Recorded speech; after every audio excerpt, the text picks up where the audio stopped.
Imagine standing face to face with nature at its most violent. Winds strong enough to lift houses.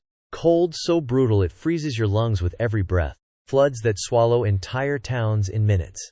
These are not scenes from a movie. These are real people who stared death in the eyes and somehow survived. Stay with us until the end, because every story you're about to hear could change how you see weather forever. Extreme weather doesn't announce itself politely. It doesn't ask permission. And it doesn't care who you are. Hurricanes, blizzards, heat waves, floods, tornadoes, and tsunamis have rewritten history, erased cities, and taken countless lives. But sometimes, against all odds, someone survives. Not because they were fearless, not because they were superhuman, but because they made one decision at exactly the right moment. These are true stories of people who survived extreme weather. In August of 2005, Hurricane Katrina was no longer just a storm. It was a monster. Michael Wright was a 42-year-old maintenance worker living in New Orleans.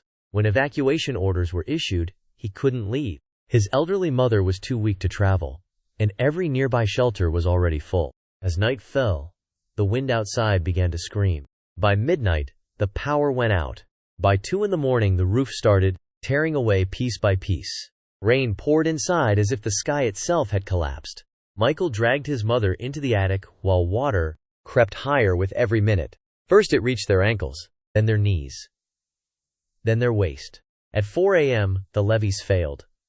Water exploded into the house with terrifying force. Furniture slammed into walls. Doors ripped from their hinges. The attic filled rapidly, and Michael realized they were about to drown. Using a hammer, he broke through the roof and pushed his mother up onto the shingles just as the water swallowed the attic below them. For 9 hours, they clung to that roof. No food, no shelter, no idea if help was coming. Rescue helicopters finally arrived. Michael's arms were so numb, he couldn't even wave. A rescuer spotted them by pure chance, survived. Thousands of others did not.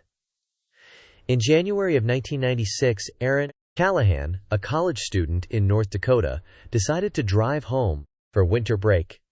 The weather forecast mentioned snow, but nothing extreme. 30 miles into the drive, visibility dropped to 0. A sudden whiteout erased the road completely. Aaron's car slid into a ditch and came to a stop. Her phone had no signal. Outside, the temperature plunged to minus 40 degrees Fahrenheit with wind chill. She knew stepping outside, death. Aaron wrapped herself in every piece of clothing she had, ran the engine for 10 minutes every hour to conserve fuel. Ice formed on the inside of the windows. Her eyelashes froze together when she blinked. By the second night, hallucinations began.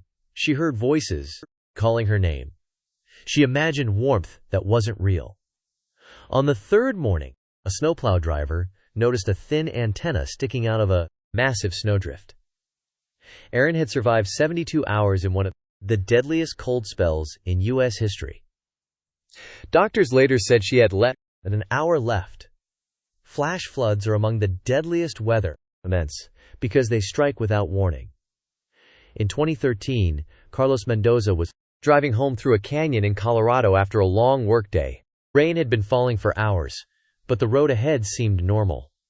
Then it disappeared. A wall of water slammed into his truck, lifting it off the ground and spinning it violently.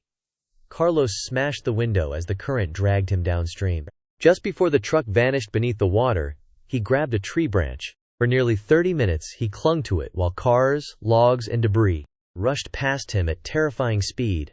Twice, his grip failed. Twice, instinct pulled him back.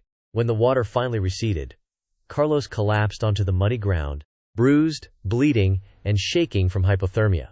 The canyon behind him no longer looked like a road. It looked like a battlefield. Tornadoes leave almost no room for survival. In April of 2011, Sarah Whitmore was at home in Alabama. When the warning sirens began, she had less than a minute. She ran to her bathroom, climbed into the bathtub, and pulled a mattress over herself. Seconds later, an EF4 tornado tore through her neighborhood. The sound was deafening, like a freight train ripping the world apart. The roof vanished. The walls collapsed. Glass exploded in every direction. The bathtub was torn from the floor and flipped violently. Then, suddenly, Silence. Sarah crawled out from beneath the rubble into daylight. Her house wasn't damaged. It was completely gone. She had survived one of the deadliest tornado outbreaks in American history. In 2003, Europe experienced one of the most deadly heatwaves ever recorded. In southern Spain, Daniel Ruiz set out on a solo hike, confident he could handle the conditions. By noon, temperatures climbed above 113 degrees Fahrenheit. His water ran out faster than expected. His legs cramped. His vision blurred. Eventually, he collapsed beneath a rock outcrop. Instead of panicking, Daniel remembered a survival lesson. Shade. Stillness. Conserve energy. He dug into the soil to reach cooler ground, and barely moved for hours, breathing as slowly as possible. At sunset, a rescue helicopter spotted the reflection from his watch. Doctors later said standing up even once could have killed him. On December 26, 2004, the Indian Ocean tsunami struck without warning. Maya Suryani was working at a hotel in Indonesia when the ocean suddenly pulled back from the shore. Moments later, a wave taller than buildings crashed inland. Water tore through the hotel, smashing Maya through walls and windows. She grabbed a floating door and held on as the flood carried her miles inland. For hours she drifted among wreckage and bodies. When the water finally settled, she was nearly 10 miles from where she started. More than 230,000 people lost their lives that day. Maya survived. In 2010, professional skier Liam O'Connor triggered an avalanche in British Columbia. In seconds, 200 tons of snow buried him completely. He was trapped beneath the surface, with an air pocket no larger than a football. Liam controlled his breathing. He refused to panic. He waited. After 18 minutes, rescuers located his beacon and pulled him free.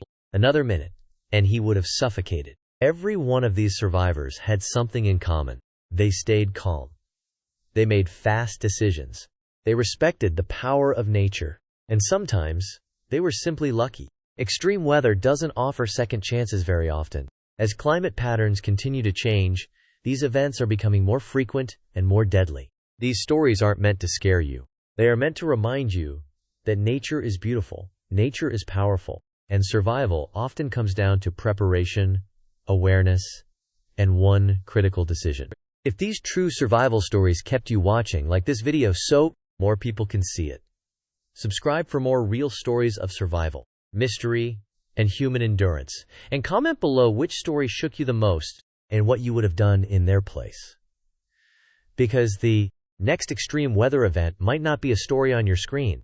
It might be happening right outside your door.